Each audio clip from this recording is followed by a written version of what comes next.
Right, so welcome back here on Prime Morning, and today's show is dedicated to all of you out there watching us right now. Doreen Avio joins me here in the studio. Doreen, how are you doing? I'm very well. I don't know, did you go to my hometown or something?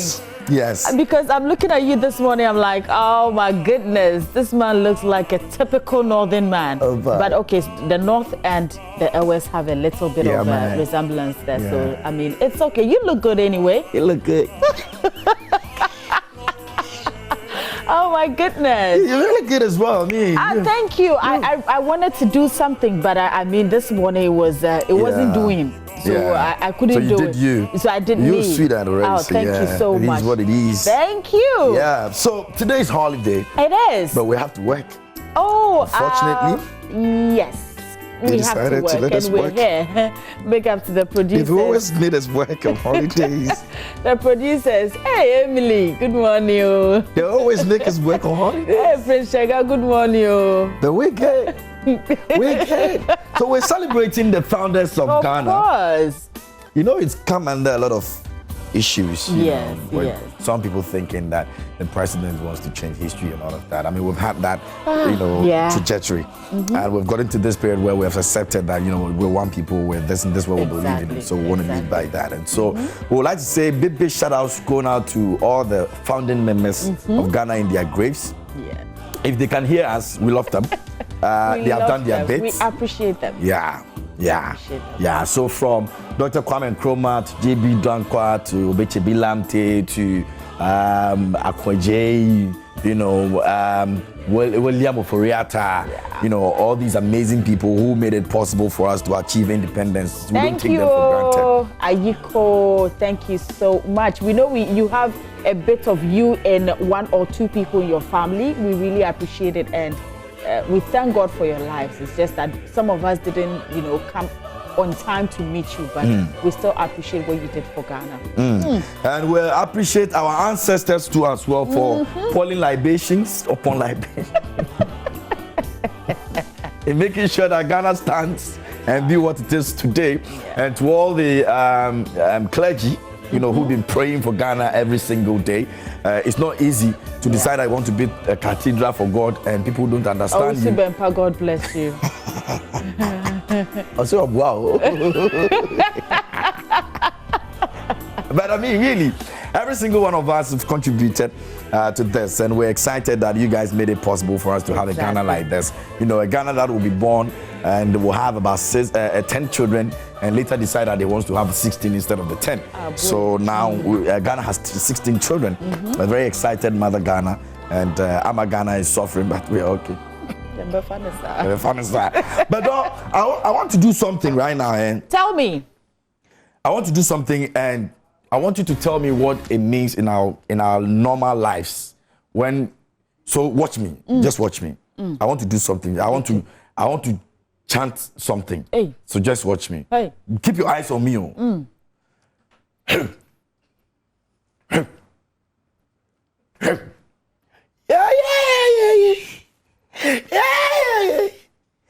Ooh. Keep your eyes on me.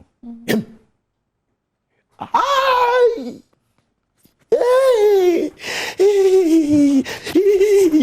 Yeah. What is this? No, what just happened? What is it? Chanting. Yes, but it was a trick, right?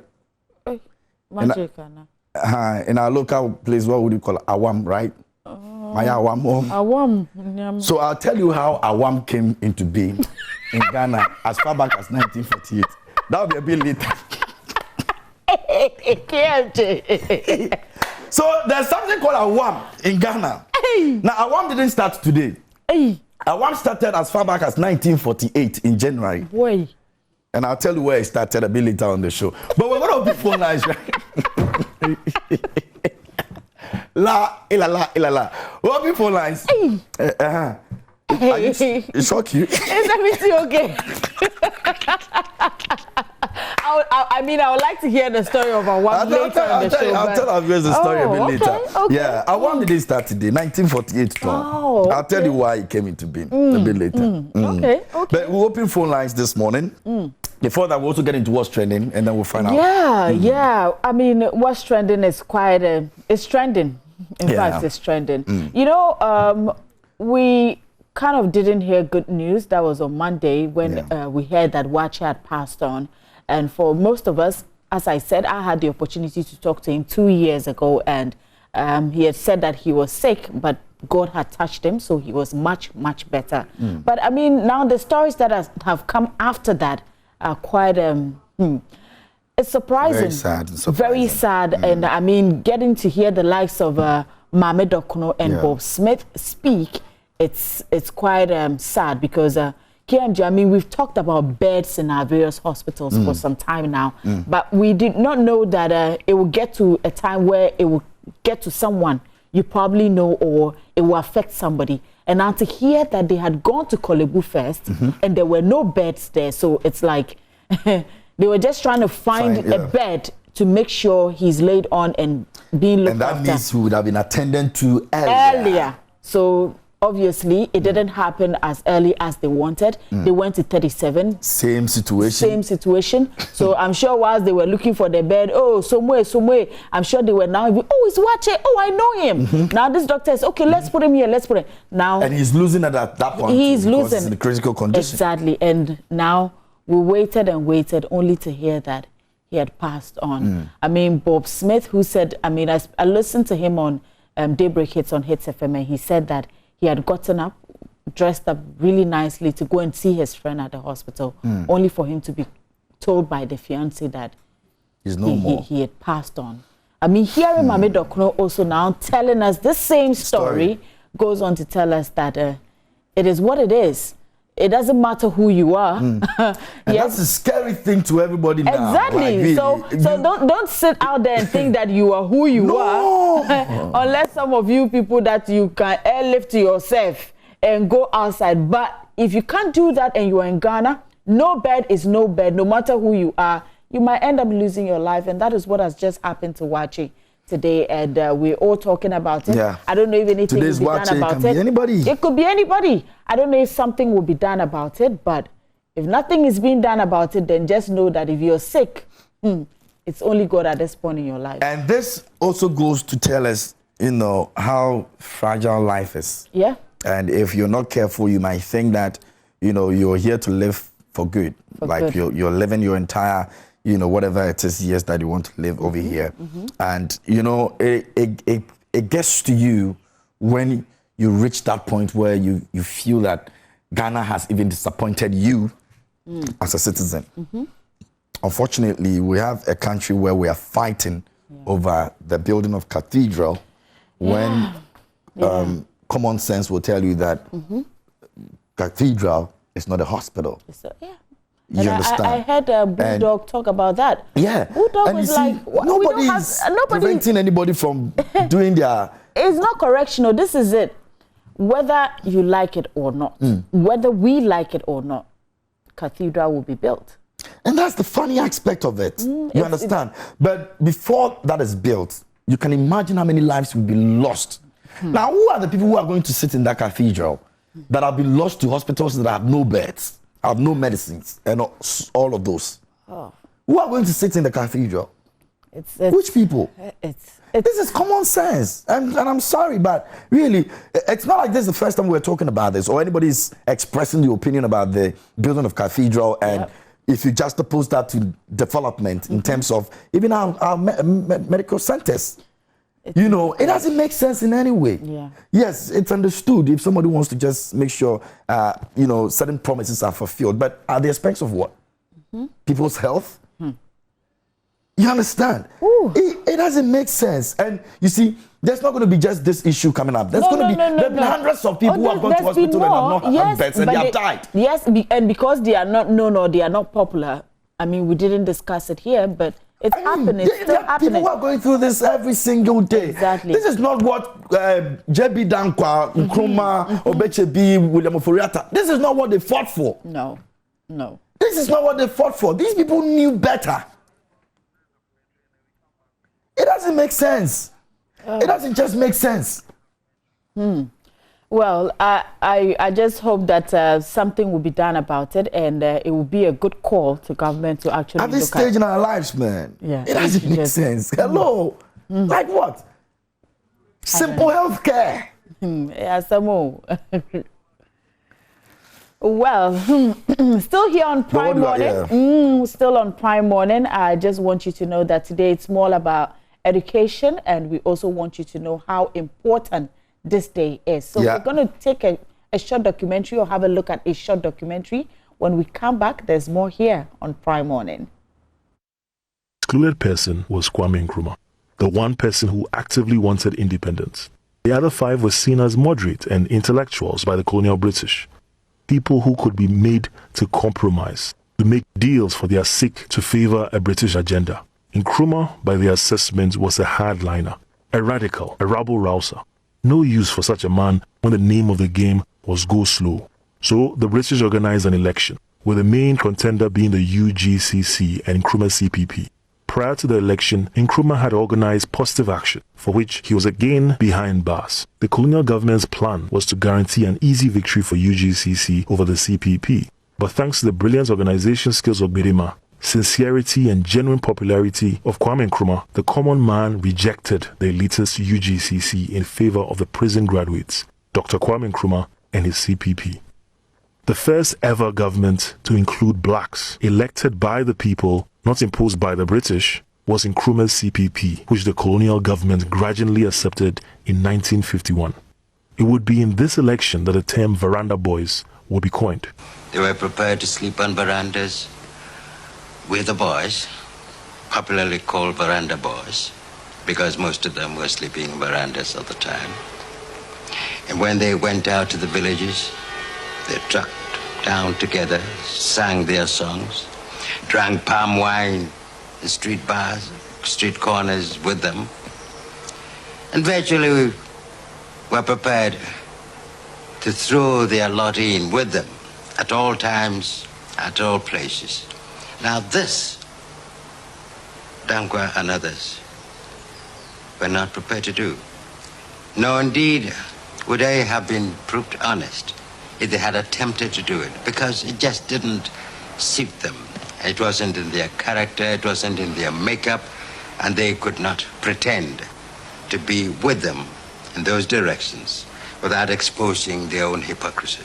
Final election for the full government was to be in 1954, with the CPP again won with ease.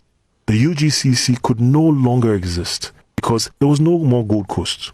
The name decided for the new country was Ghana, named after the first great African state. But here's where it gets interesting. Right about the time between 1954 and 1956, certain members of the UGCC showed their hand. They decided more important to them than independence was ethnic superiority. You see, members of the Asante Kingdom, which only 50 years earlier was still a force to reckon with, decided that they didn't want to be unequally yoked to their African former subjects, people who they decided were not their co-equals. They wanted a federal system in which they could keep their wealth from the grabby hands from an inferior African government. And they were willing to not only run back to the British to stop independence, to make their case, but they were willing to kill in order to force the issue. It was not uncommon for members of the CPP or people viewed to be on the side of Nkrumah's government to be violently attacked by the separatists who called themselves the National Liberation Movement, or NLM. Busia, Ghana's Western-approved Prime Minister from 1969, the second person in the Dankwa Busia Dombo tradition, was a member of these violent separatists. In an interesting lack of sense of history, the Northern Territories, who had suffered hardest under the slave trade, with the Asantes had the largest party, fearing Northern Ghana would be left underdeveloped under a black Ghanaian leader, decided to ally themselves in the separatist NLM. The mindset of colonialism, the same which made the Fanti chiefs sign off their freedom in the Bond of 1844, would now rear its head once more to see Africans so mentally servile that they would choose known white oppressors over African brothers who actually wished for their freedom. So we sent a delegation to Bridging, and I spoke for the Northern Territories. And I told them that when the chiefs of the Northern Territories entered into treaties for protection with the British Crown, they understood it to mean not only protection from internal and external threats, but also a responsibility on the part of the British Crown to lead the people, to stand on their feet and be able to manage their own affairs. Now, we felt Britain had not honorably played her part in that aspect. And I told them that, well, when the first British men came to our place, they told our fathers to look to them, and that they were going to lead them step by step into a prosperous and happy country. And they believed them and felt the white man never lied. I used that expression. I said, they believed the white man never lied, but it appears you are going back on your word, which means you are not going to lie to them to use that word. So I thought Britain had a moral obligation, to help us out of our present difficulty. Even the governor couldn't go to Kumasi without threat of force visited upon him from the NLM. The British informed Nkrumah that there would be need for a referendum to decide if independent Ghana would become a united country or a federal state divided across ethnic lines. The argument was that, with the violence as it was, they couldn't grant Ghana independence just yet, lest she explode into civil war. Something which federal Nigeria will do in the Biafran War. So full independence was again suspended. The struggle had to continue for 2 more years. Finally, Nkrumah's CPP won against the NLM with enough seats in parliament to abolish the possibility of any party founded on tribal, religious or other separatist lines, ensuring a united Ghana would be in a position to set the stage for the vision of a united Africa. Parliament will again turn to a legal use of referendum after Ghana became a republic and Ghanaians voted for a one-party state free of violent partisan strife. But that's a story for another time.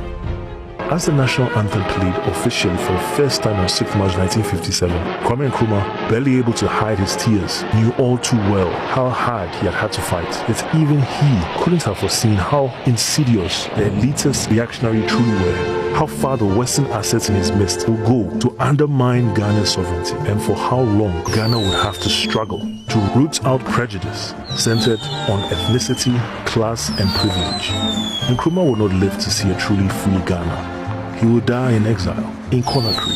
His years as leader plagued by would-be assassins, Western spies and reactionaries. The CPP would be toppled in a right-leaning coup d'etat by Western agents Kotoka, Afrifra and Ankara, aided by British, France and the United States of America. And despite the perpetrators making the argument for the coup being one to re-establish democracy, the CPP would be banned from standing for election until the early 1990s. However, on 6th March 1957, we were independent of Britain. Yes, but did we know we were free? Had we truly thrown off oppressors' rule, or would history be once again rewritten to make heroes appear as villains and reactionaries appear as democrats? This is not a celebratory video. The battle is not won. Our struggle continues. This is a video to remind us all, to ask ourselves, which kind of African are we? There is a reason this fiction of the Big Six perpetuates itself. It's why everything named after real heroes is renamed after the intellectual elites that continue to undermine our sovereignty under the guise of Western-mandated multi-party democracy. The lie sticks because a confident trickster can only ever hope to deceive a willing mark. Until we wake up and educate ourselves about certain hard truths, and until we remain woken this time, so we can stand defiantly against an oppressor's rule, our destiny will slip through our fingers. Ghana is a tale of 2 cities, split between those who prefer she remains divided by class, privilege and ethnicity, and the rest of us, who owe a debt to those who came before us. We owe it to them, if not ourselves, to be educated about who we are, to understand why we must boldly, even in danger, struggle on, to guarantee our destiny of a truly free Africa, fought for and died for by true African leaders, becomes a reality in our lifetime. We do this so we honor our heroes, who at great risk to themselves showed the African black, at least for a while, what freedom, true freedom, looks like.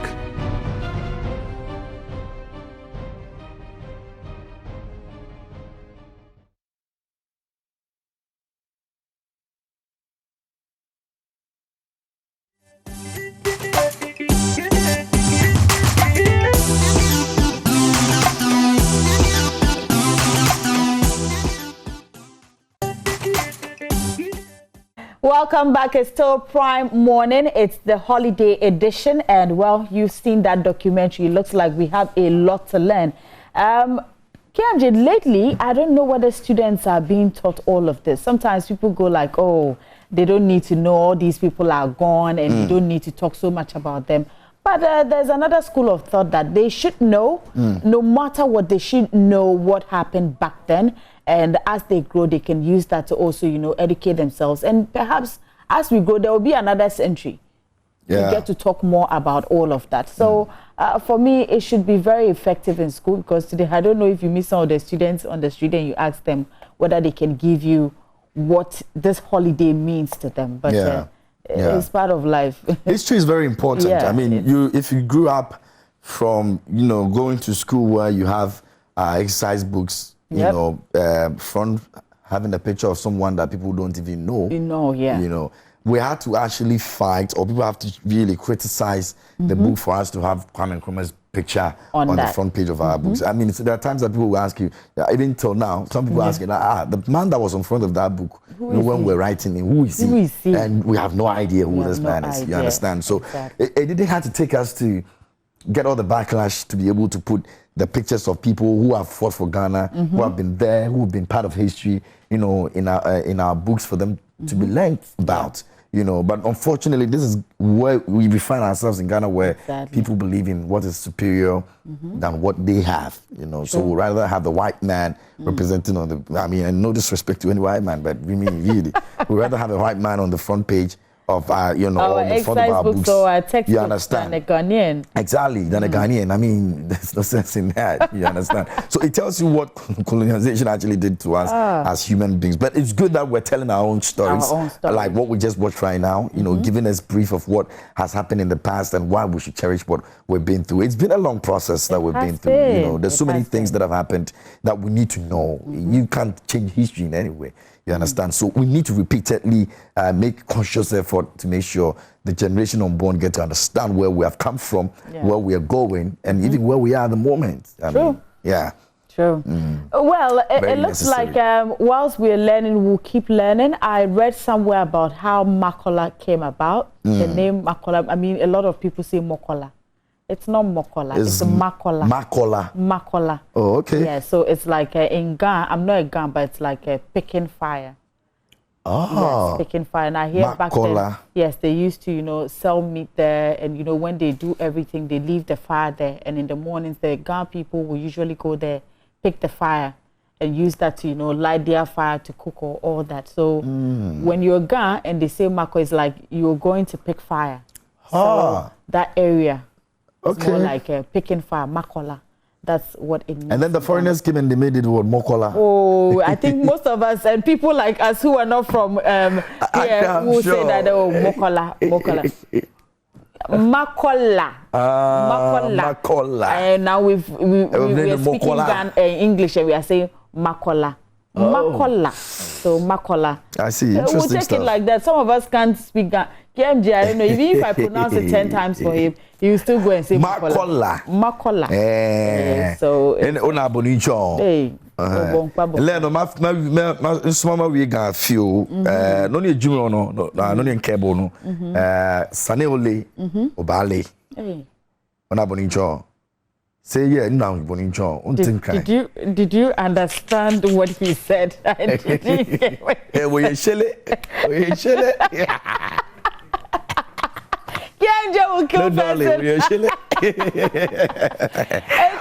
Yeah, but we'll have an interview coming up a bit later. There's one man who's been part of the process way back, you know, in those times, Uncle Roger, he wants to be called. And he's going to be sharing a bit of history for us because it was around some very, very important. And I understand he's one of the, should I say, a son for the first IGP back then. Exactly. So he sort of saw a lot of things that happened back then. And how the name Nyaniba came into existence. If you're in Accra and you use, let's say, Laboni Osu area, then you know there's an area called Nyaniba. There's some wache joint there.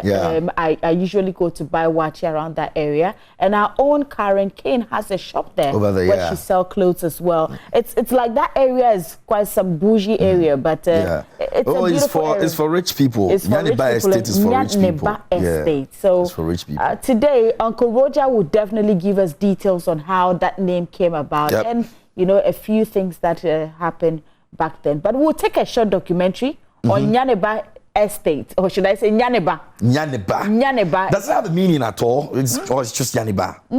Uncle Roger will give us all those. Okay, so let's find out.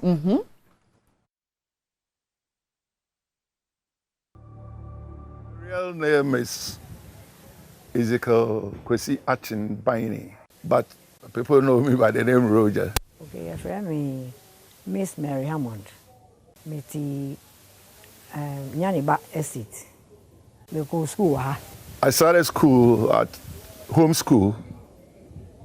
That was also built by the late Kwame Nkrumah, especially for the people living at Kajano and Salabadi estates. That's the vulnerable who couldn't pay school fees.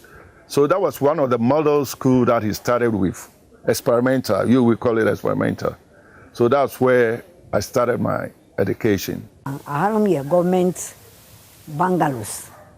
Na only sika to me into. We have about 230 buildings built in the 50s, around 58, thereabout. It was built by State Housing Company, State Housing Corporation those days. By now, it's now State Housing Company. And it was a leasehold. It wasn't a freehold. It's a leasehold. Now government the high nipa for 20 years. Now every month, you know, over amount of money over to your ending. So one to your within 3 months, no, you be baby dino or. And what Kwame Nkrumah did was, anybody who was interested in buying one of the buildings, when you look at the back, there's a building here over there. It used to be the Housing Corporation office. So you give a deposit, and then they will show you every month how to pay. So we were paying £5 at those days, every month, until you finish paying. I remember that I used to go and pay our house rent every month, £23, no shillings and pence. It was about 1,500 or 1,500. No, it came back to cities, old cities, increment cities. That was the value of. So, but it was being paid by installment.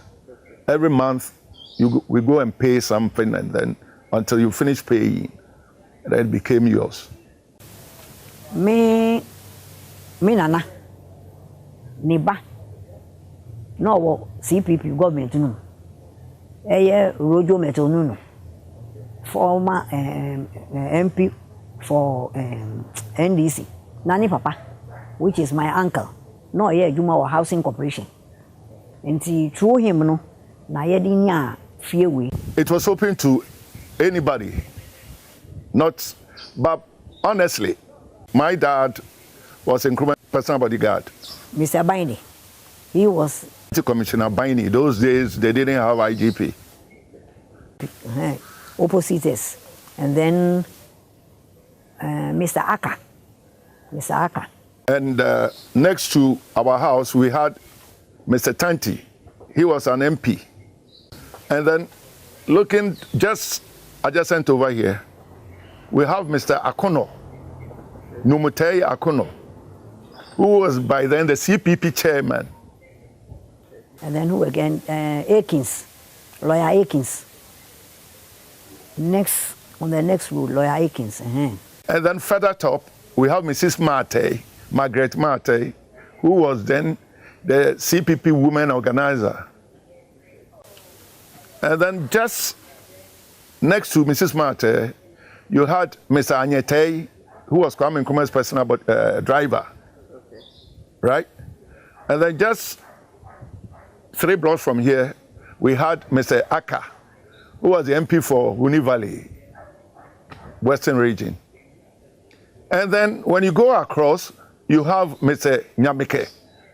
He was Nkrumah's personal cook. I'm telling you about the numerous, important people who did used to live at Nyaniba. And then you have Mr. Duku, who was a family member of Kwame Nkrumah. He was very, very staunch member of the CPP. But the beauty of Nyaniba, we didn't have walls, concrete walls surrounding every building.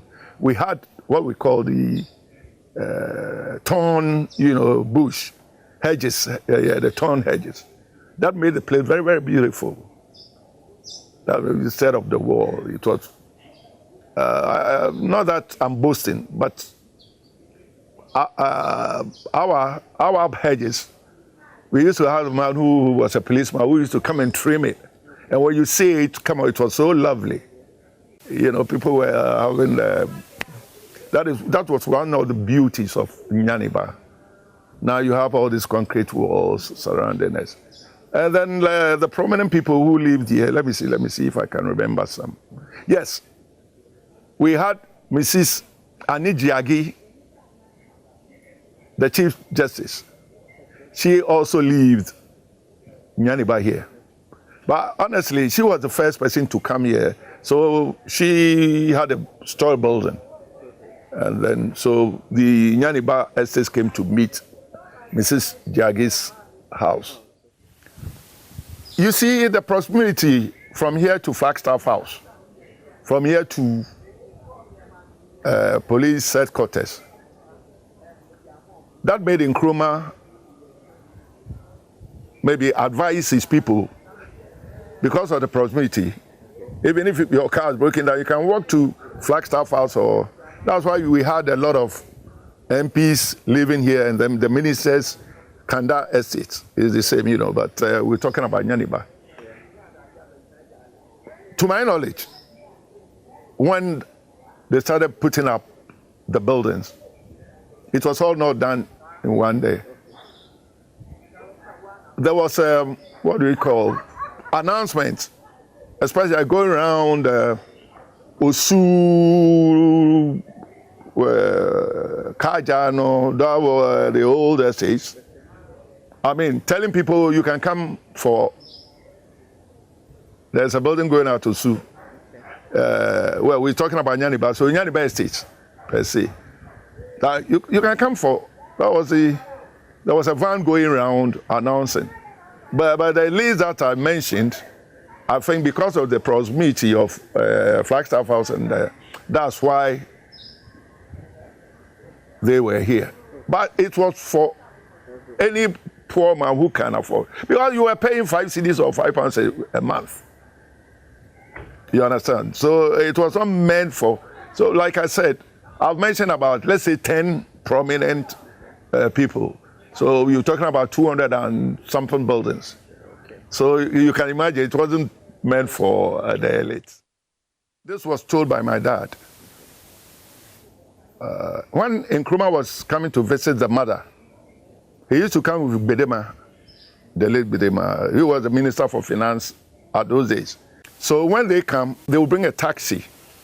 Nkrumah would disguise himself, Bedema would disguise himself. And then they will get down at the junction, and then they will walk to the mother's house. And from there, they will come to Mrs. Marte's house, walking, From Mrs. Marte's house, they will come to my dad. They will sit here, chat for a little time, and then my dad will take them back to Flagstaff House. That was one of the unique. And I can say, like, Kwame Nkrumah was so simple. The mother was so simple. Number one, there were no guards in the house. When you go to the living room, no sofas, no chair. Mami Nyaniba used to sit on the mat. And the gate was open to, especially the kids in the estate. She loves the kids so much that we also go there and then have chat with her. Anytime the gate was, wooden gate, and it was open. So that was how Mami Nyaniba treated his grandkids, that we, the youngsters at that time. All right, welcome back from that. And we'll go on the phone line and speak to Uncle Roger. Vesponit has made time to speak to us. We appreciate that. Good morning, Uncle Roger. Morning, how are you? I'm very well. Yourself? Not so bad. God has opened the gates. Awesome. Thank you so much. Today is a different day altogether. Founders Day. I know. We thank God for our forefathers that fought hard to make us where we are now. We're grateful. We're grateful that you're able to join us this morning, and we don't take that for granted. I mean, we've seen your narration about Yaniba Estate and all of that, but before we even get into that, there's some questions that I want to ask you. But before we get into that, let's find out what memories does a day like this bring to you, especially you were one person that was very close to the presidency by virtue of your dad's position, by the way. Can you repeat the question again? Yeah, I'm asking what memories that this day brings to you, especially the fact that you found yourself in a very privileged, quote unquote, situation by virtue of your dad's position at the time. Well, I will say, once again, thank God. Like I previously said, these British colonial masters, they never gave up to the colonies. But with Kwame Nkrumah, I said we never fought the British. We had the independence through, their own efforts. And I will start by saying that a lot of Ghanaians know about what I'm going to say. Some also don't know. Nkrumah was a Pan-Africanist, and we all know that he schooled in America, one of the prestigious universities. And so from there, he came back to London. And there, he formed, African students, and et cetera, et cetera.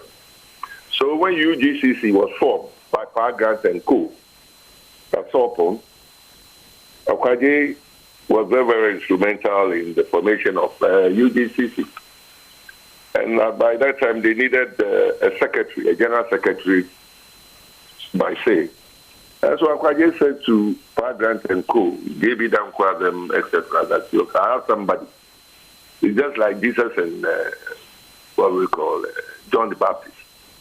He said, look, I have somebody in London who can be a good secretary to UGCC and then lead us to independence. So Pa Grant gave Akwaje money. Those days, it wasn't aeroplane, it was ship. So they brought in Nkrumah. And their first meeting was at Sopon. The building is still there. So, Kwame Nkrumah had been with the whites for a long time, and he knew how they were. So he was saying, self-government now, while Dankwa and Co were saying you should outside, because the British were not, giving up just easily like that. But Nkrumah said, look, we need self-government now. So he departed from UGCC and then formed CPP. That was how CPP came into being. But the fight was not his fight alone. Dankwa, C, I think you've heard about Mr. C. They are from Western and then Central. They all, helped Nkrumah to achieve whatever he achieved for Ghana. And if you remember, Kwame Nkrumah was put in jail at Tosha Fort. And it was Bedema and Co. who fought for him, especially the Gans. They fought for him really hard for us to attain the independence that we are enjoying now. So today is a memorable day for Ghana, the Founders Day. So formerly it used to be Kwame Nkrumah, but now you have all our forefathers that fought for our independence. And we are grateful for God that we had people who fought for it. Awesome. Now, in your narration with regards to the Yaniba, story, you mentioned a few things about how things were done in the past. I mean, you mentioned how it was very easy for you to even access Nkrumah's mother and all of that. Now, at that time, you think that safety wasn't really a problem, and that's the reason why there was so much easy access. All the leaders believed that they were just there for the people, and so there was the need for the people to have access to them. Because obviously, when you're going to Nkrumah's house and he's there, and the mom, you're going to meet the mom, you definitely see Nkrumah over there as well. There was no fear or anything of the sort. Nkrumah was living at Flagstaff House, and the mother was living at Nyaniba. That's the mother's name. It used to be Osuni Wesi. But when the mother came to live there, that's why the name was changed to Nyaniba Esi. Oh. Yes. But even though, Nkrumah, how people tried to kill him. But yes, still, those days, I mean, we were living, one can go to one's house, eat, and I quite remember when you play buffoonery in our house, when my dad comes and the next neighbor comes to report you, I mean, you'll be given a whip. It's not like that today. But I think that was the formation or the carpet that our forefathers laid together, as I said.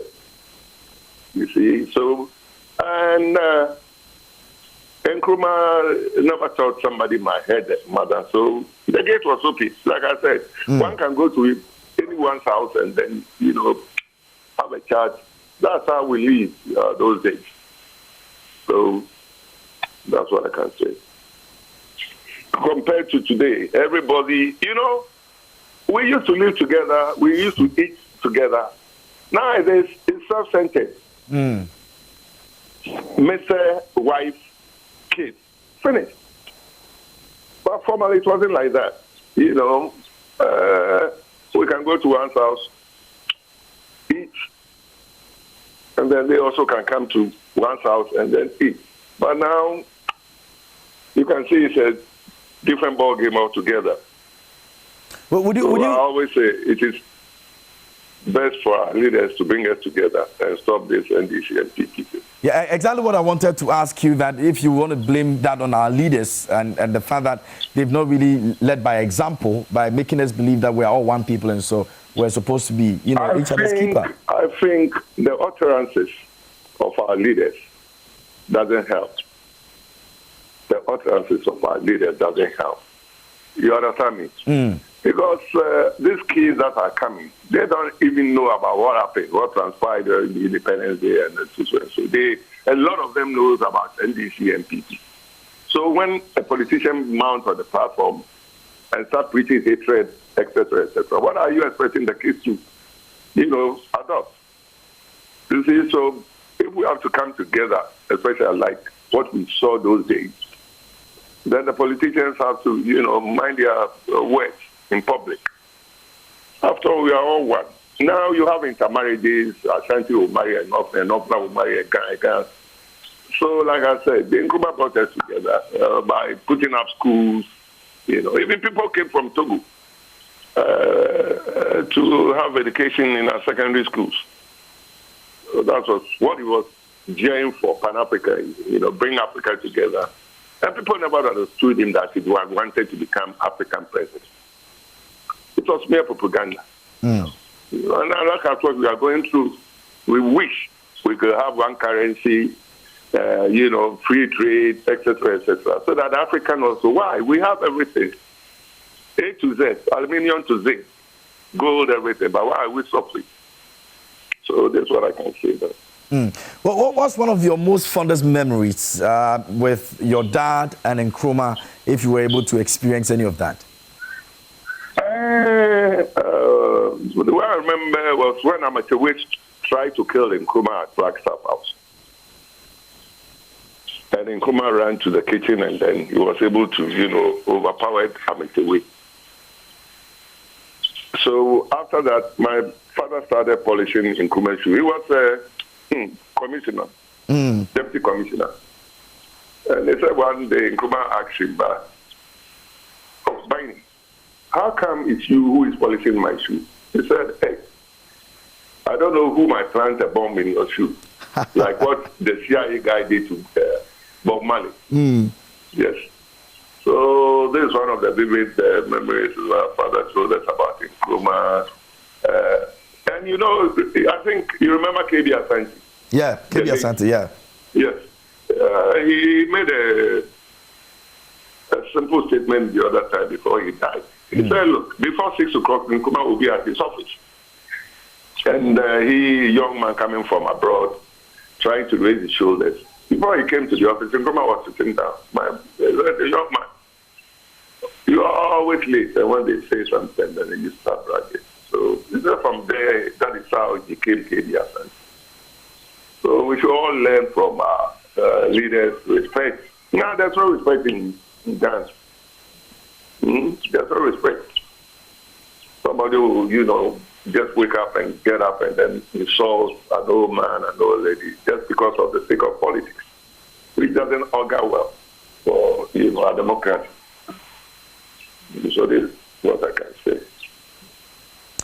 If you're to look back into times like what you've mentioned, and pinpoint one thing that was very, very unique about Ghana and what we are celebrating today, and what our leaders are actually doing today, what would that special thing be? Apart from the fact that there was so much love, everybody was just, everybody's keeper and all of that. What's one of that unique thing that if you look at it, you feel that it's even one of the reasons why we're not moving forward to any place in this country? I think, number one, it's lack of, maturity. I won't say lack of education. Now the love of money, love of money is what is bringing it. See, I always ask, point a finger to Kwame Nkrumah's building. Can you show me Kwame Nkrumah's building? No, he never had a building. His son, Sekou, was sleeping next to somebody's house. Wow. Yes. I can give his number to you. And that's a president's son. Selfless leaders, they were not thinking about. You see, I think one of the leaders asked, Kwame, how can you be writing books at the same time being a prime minister or president? You will never think about material, The moment you start thinking about material things, my brother, God won't give you the brains to do something better. Because when you wake up, you are thinking about how to amass wealth. And then what will be your brain to, go forward. So this is what I can say about what is happening in the world now. We need to have selfless leaders, not because of money, that's why you are there. Think about the people. Nkrumah, the people start saying that they gave Mali, Guinea, over 5 million. My brother, it was a barter trade, and they won't tell you the truth. Mali and Co was to be giving Ghana cattle. Have you heard about Volta corn beef? It was the best corn beef in the whole world. Exeter is out at the north in Nkrumah built a factory. And one calf or one cattle, Kumasi Shoe Factory, the horns, it was used for producing glue, the hide for shoes, the meat for corn beef. So, this is where we are now. And people, talk. Our leaders, J.B. Dankwa, Kwame Nkrumah, etc., etc. They've helped Mother Ghana a lot. So if you give them the respect and then the due. So as for Founders Day, I think it's a good thing, not for one person alone. It used to be Kwame Nkrumah, but now they all help in Ghana attaining our independence, including Sergeant Ageti and Co. The Ghana teams, etc., etc. And you see, it's pathetic. Nowadays, in our schools, they don't teach the kids about, how we became independent and et cetera, our leaders. You ask a kid, Kwame Nkrumah, I say, who is Kwame Nkrumah? But go and mention somebody's name, a musician or something. This is where we are now. We should impact. When we were at school, we had a book called Courtesy for Boys and Girls. Yes, during Boothia's time. And when you read the book, as a young person, it tells you a lot about what to do. You see? So I think we should revisit our education system, 18 subjects, etc., etc. It doesn't make sense. It doesn't make sense. We should revisit our education system, technical schools, etc., etc., and then I think we will get there. Do you miss your dad? Come again? I miss him. I'm asking if you miss your dad very much. Well. Let me tell you something. Yeah. During the 66 school, he was the only officer who never atoned to the coup. So at the age of 56, they retired him prematurely. Whoa. So yes, Nkrumah promoted him, Hali Deku, Nunu, the same day, after Majesty tried to kill him. So, he said he was not going to control to the coup. So they retired him prematurely at the age of 56, was a deputy commissioner. He started from as a constable to, and he was very, Nkrumah, promoted him rapidly. So he went to his village when he was coming, and then he had an accident and died. I was then by 14 years old. So that is it. We have to miss him because those who helped Nkrumah to become what he became, we have to give them praises as well. Yeah. We have to praise him. Like I said, Sergeant Adete, Niboni, them, etc., etc., they all helped us to attain our independence without firing a gun at a British man or something. We had it easy. We had it easy. Some countries, they have to fight. We never fought a war. So today is a Founders Day. Let's give praises to our forefathers. And then whether there's a ghost or something in the world, God should cater for their ghosts and see them where, give them a good resting place. Amen. Thank you. Thank you so much, Uncle Roger, for joining us this morning. We appreciate your time. And we're excited that someone like you is still around to tell us history and let us learn a thing or two. And, we're hoping that we're able to make something better out of all of these that we are learning each and every day in our dear country. Last word, I think Founders Day shouldn't be celebrated just by giving holiday. I think something got to go on maybe at Plaza Squares, Yeah. Portray them, Bunzia, all of them. People the kids, they don't even know their pictures. Absolutely. Yes. Just Founders Day, people will see at home, drink appetition, yes, etc. Do something at Flagstaff House. Because I can't remember. Yeah. We used to go to Flagstaff House. There was a zoo. We see Nkrumah playing table long tennis. The school kids, kaki. Yes, we invited, Independence Day. Likewise, at Champo. I saw a Champo castle. We used to go there. Now, what do we celebrate about? Not inviting the kids to give them, one Fanta or something. So we should portray them. That's Founders Day. He asks the kid, what is Founders Day? He doesn't even understand what you're saying. Do something in the region for them to know. You see? America and co, they worship their, the Rockefellers, the former president. That's why they are where they are now. We don't give a damn about our former leaders. We have to, celebrate them. Both in Churchill and co, they have been celebrated. Why? Why can't we celebrate our heroes and do something for them? Very well said. I wish they can assume all the former presidents for the and then bring them to us so that when you go there, you can see all of them. But that is my wish, which I don't think it should be possible. We have to, give praises where it is due, and then give thanks to God. That's all I can say. Have a nice holiday. Very well, sir. Thank you so much. God bless your soul, and we appreciate your time this morning. We're grateful. No?